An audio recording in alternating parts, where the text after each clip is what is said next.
कहानी कुछ इस तरीके से स्टार्ट होता है कि राजा रिपुदमन बहादुर जो है उत्तरी ध्रुव जीत गया और वो जीत करके लौट रहे हैं। कोई ध्रुव जीतना ना बहुत बड़ी बात है, मतलब वहाँ जाके अपना झंडा फहराना कि हम इस देश के हैं, वो बहुत बड़ी बात होती है। जैसे कि अभी माउंट एवरेस्ट पे कोई चढ़ता है तो बोलता है कि भारत का आदमी गया हुआ था, भारत की लड़की गई हुई थी। उसी तरीके से उत्तरी ध्रुव पे राजा रिपुदमन गए थे और वहाँ जीत कर आ गए।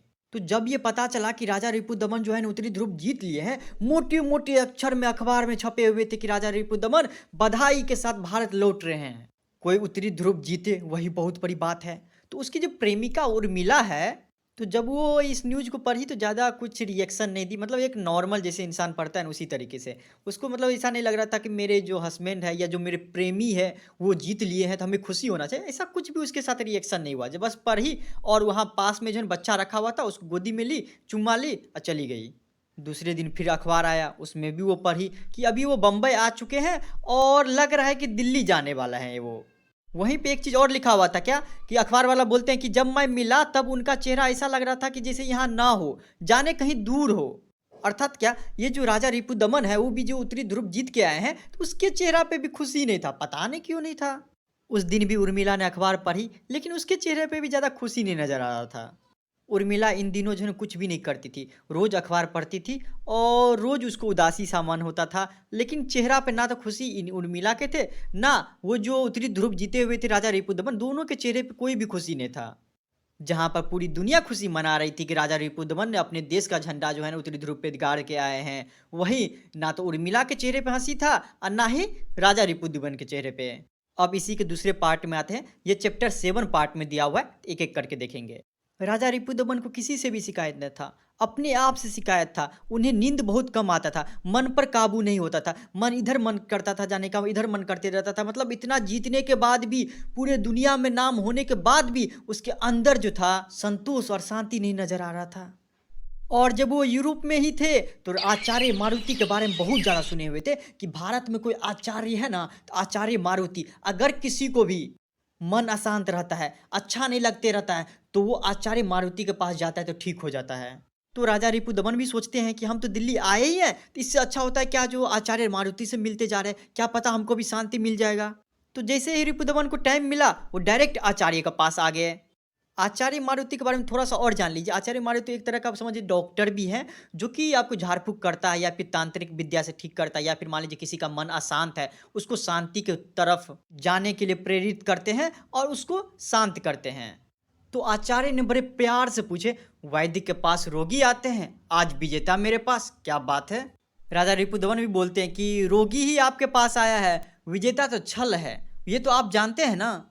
हाँ, चेहरे पर आपके विजय नहीं, पराजय देखता हूँ, शिकायत क्या है? राजा रिपुदमन, मैं खुद नहीं जानता, मुझे नींद नहीं आती और मन पर काबू नहीं रहता है मेरा। क्या होता है? जो नहीं चाहते हैं ना, मन के अंदर वही सब हुआ करता है। अच्छा, खास तौर पर आप बताइए कि क्या आप चाहते हैं? क्या कहूँ आचार्य, यही देखिए कि हिंदुस्तान लौट आया हूँ जबकि ध्रुव पर बहुत ज़्यादा काम बाकी है। विजेता शब्द व्यंग है, भले ही हम विजय हो गए लेकिन अंदर से खुश नहीं है। तो आचार्य उसको गौर से देखते हैं और बोलते हैं क्या, तो हिंदुस्तान ना आना ज़रूरी था? हाँ, आना किसी भी तरह ज़रूरी नहीं था। क्यों नहीं ज़रूरी था? हिंदुस्तान तो तुम्हारा घर है ना? पर क्या मेरा? मेरा घर तो ध्रुव ही हो सकता है आचार्य। आचार्य ने ध्यानपूर्वक रिपुदमन को देखते हुए हंसकर कहा, यानी हिंदुस्तान को छोड़कर कोई भी तुम्हारा घर हो सकता है? लेकिन क्यों कोई घर हो, वो भी मेरे जैसे आदमी के लिए? उस पे राजा रिपुदमन कुछ नहीं बोल पाया।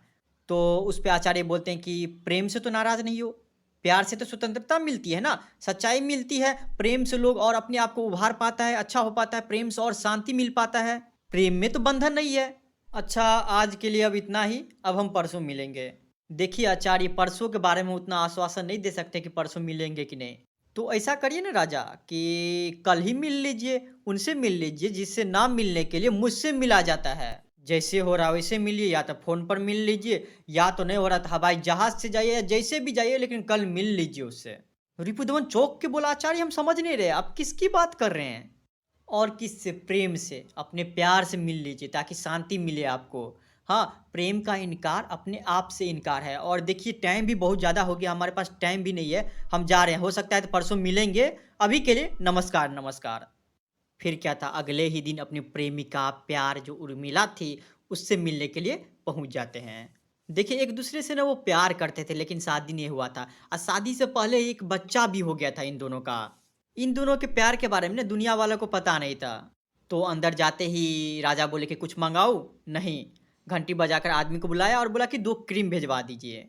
और उर्मिला के बच्चा मतलब अपना बच्चा को गोदी में लेते हुए कहा कि क्या नाम है इसका? नाम अब तुम दो। तो लो दे दिया, आदित्य प्रसन्न बहादुर। खूब है। बड़े आदमी बड़ा नाम चाहते हैं, मैं तो मधु कहती हूँ। तो वो भी ठीक है। चलो माधवेंद्र बहादुर। खूब है। तुम जानो, मुझे तो मधु काफ़ी है। तो दोनों ने फैसला किया जो शिकवा गिला है या फिर जो भी है, मान लीजिए कि किसी के साथ शिकायत है, तो एक शांत जगह पर चले और वहाँ पे जाके शिकवा गिला सब दूर कर लें।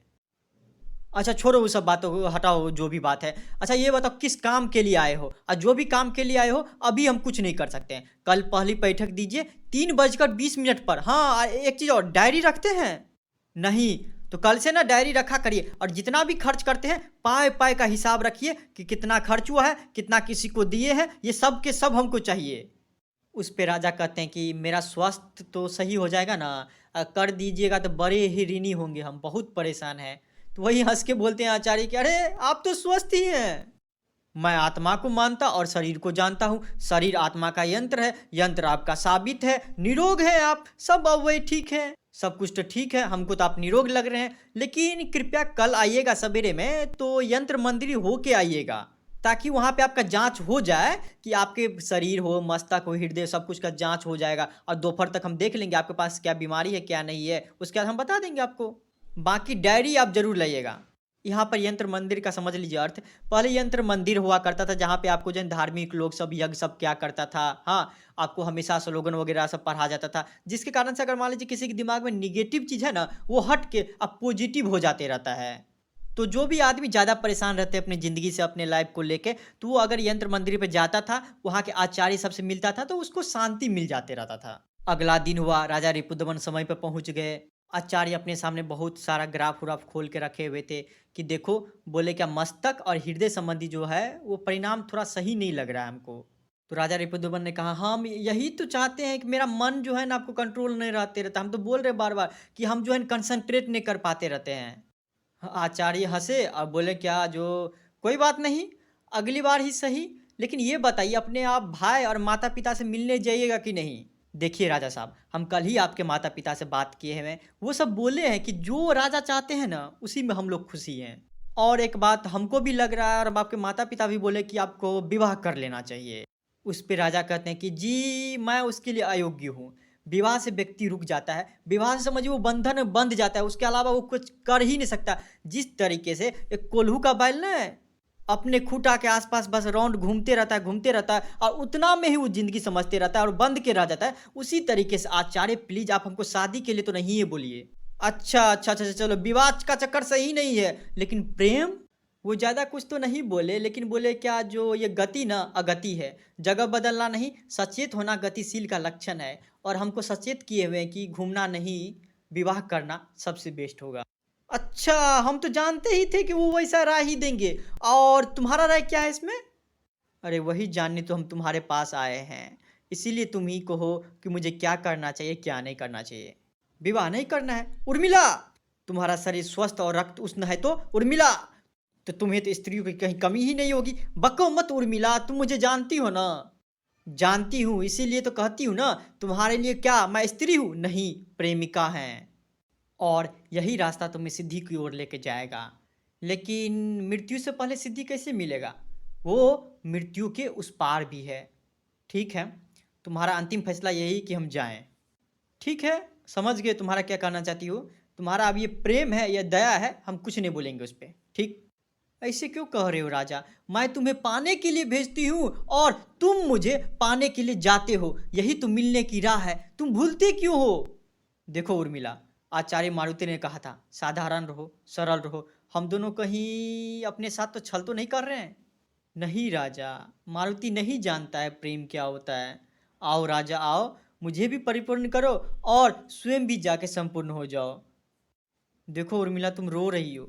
हाँ, स्त्री रो रही है, प्रेमिका प्रसन्न है।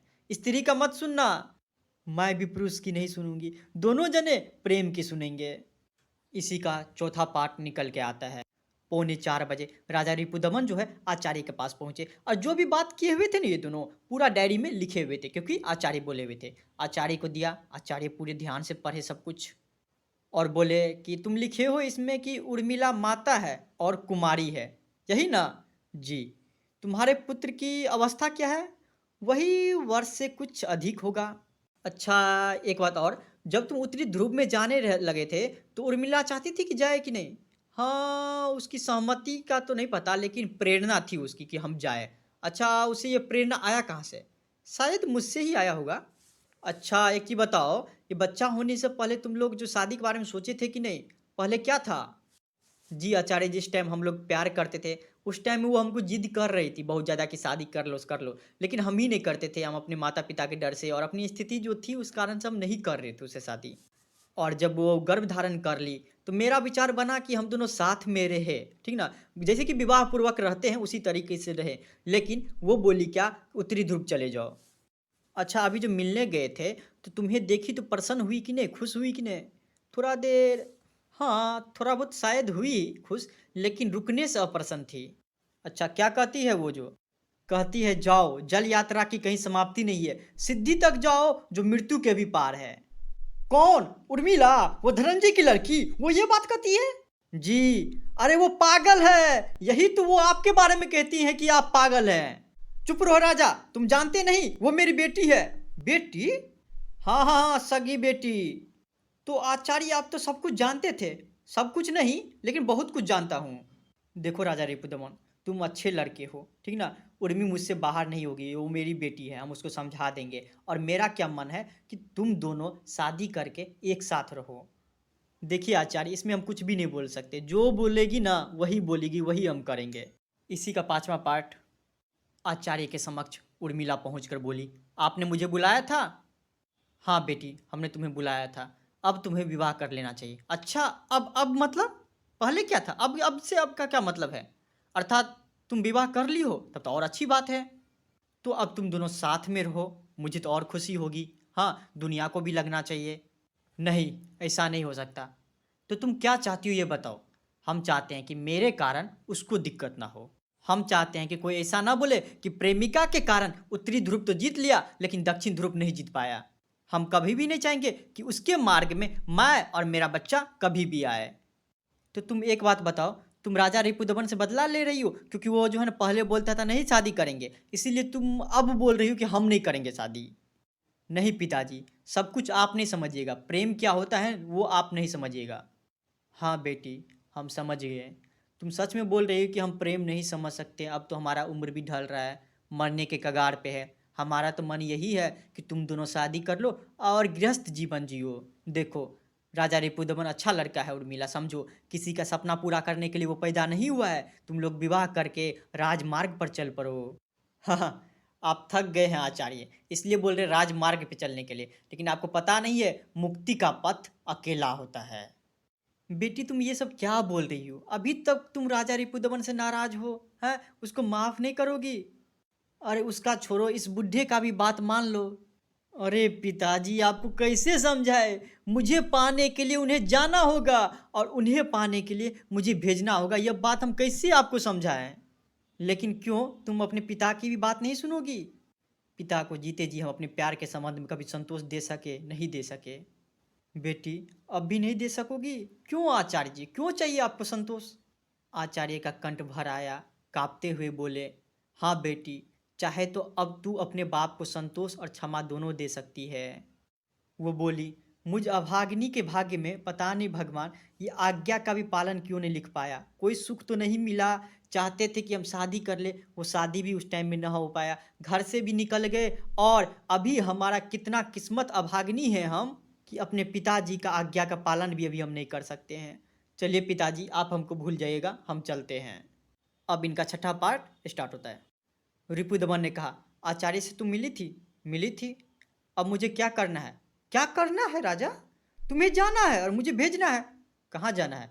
दक्षिण ध्रुव। अच्छा ठीक, दक्षिण ध्रुव के बाद भी कहीं जाना है? नहीं ना? अच्छा छोड़ो वो सब बात। मैं तुम्हें नहीं समझता, तुम्हारी संस्कृति नहीं समझता। सीधे बताओ मुझे कब जाना है? जब हवाई जहाज़ मिल जाए तब निकल जाना। तो लो तुम्हारे सामने ही हम तय कर लेते हैं। फिर क्या था, राजा रिपुदमन जो है ना कॉल पे बात करने लगे और ये जो उर्मिला थी उसको टक-टक नज़र से देखती रही। अच्छा ठीक, तुम भेजना चाहती हो ना, तो परसों शॉर्टलैंड द्वीप के लिए ना जहाज़ हो गया है। हो गया? हाँ, हाँ, परसों। परसों कैसे जाओगे? राष्ट्रपति भवन में तो भोज है ना। हाँ, तुम्हारा मन रखने के लिए दल के लिए ठहरूँगा, ज़रूर ठहरूँगा। सुनो ना, परसों तुम नहीं जाओगे। और मत सताओ उर्मिला। जाएँगे मतलब जाएँगे, अमेरिका को फ़ोन कर देते हैं और दक्षिण के कुछ साथी सब हो जाएँगे, हम चले जाएँगे परसों। नहीं राजा, परसों नहीं जाओ ना। मैं स्त्री का बात नहीं सुनूँगा। मेरी जो प्रेमिका है उसके मन का वरदान है तो हम पूरा करेंगे। उर्मिला के आँख में अब आँसू था, बोल रही कि परसों नहीं जाओगे तो कुछ हर्ज है? ये तो बहुत जल्दी है ना। मेरे लिए यहाँ पे रुकना नहीं है। हम तो परसों तक इसी इसी दिमाग मेरा दिमाग खराब होते रहेगा, प्रायश्चित करते रहेंगे कि हम रुके क्यों हैं परसों तक। उर्मिला उसको बुला ही रही है कि राजा, ओ मेरे राजा, मत जाओ, परसों नहीं जाओ। उतना में ही इनका जो 7th पार्ट है वो आ जाता है। दुनिया के अखबारों में धूम मच गया, क्या यूरोप, क्या अमेरिका, क्या रूस, सारे देशों में फैल गया कि राजा रिपुदमन जो है दक्षिण ध्रुव के लिए जा रहे हैं। पूछने पे किसी को नहीं बताया कि रीजन क्या है, लेकिन वो जा रहे हैं, सारे अखबारों में छप गया। लेकिन जिस दिन राजा रिपुदमन जाते उससे पहले जो संध्या थी, उस संध्या को राष्ट्रपति की ओर से भोज दिया गया था, जिसमें बड़े-बड़े राजदूत आए थे, बड़े-बड़े आदमी आए हुए थे। क्योंकि कम भारी बात नहीं था कि कोई दक्षिण ध्रुव पे जाए, कोई उत्तरी ध्रुव पे जाए। तो उस रात जो है ना राजा रिपुदमन खाना खाए, लेकिन जब तीसरा दिन आया, सुबह में अखबार पढ़ रही थी उर्मिला, तो फ्रंट पेज के बड़े-बड़े अक्षरों में लिखा हुआ था कि राजा रिपुदमन सवेरे खून में मरे पाए गए हैं। गोली की कनपट्टी के आर-पार निशान है। उर्मिला ने एक-एक अक्षर को ध्यानपूर्वक पढ़ी और अच्छे तरीके से पढ़ी। वही साथ में आपको जो भोज हुआ था शाम में, उसका भी विवरण था और ये इनका देहांत हो गया, उसका भी विवरण था। पढ़ते-पढ़ते उसको दोपहर हो गया, वही नौकरानी आके बताई कि मैडम खाना तैयार है। तो उर्मिला भी बोली क्या जो मैं भी तैयार हूँ, यहीं ले आओ, अब प्लेट्स इसी अखबार पर रख दो। उसी के तकिए के पास एक नोट मिला था जिसमें लिखा हुआ था, वो अखबार में भी छपा था, सबके प्रति बंधुओं। और इसी पत्र के साथ पूरा का पूरा चैप्टर खत्म हो जाता है। धन्यवाद।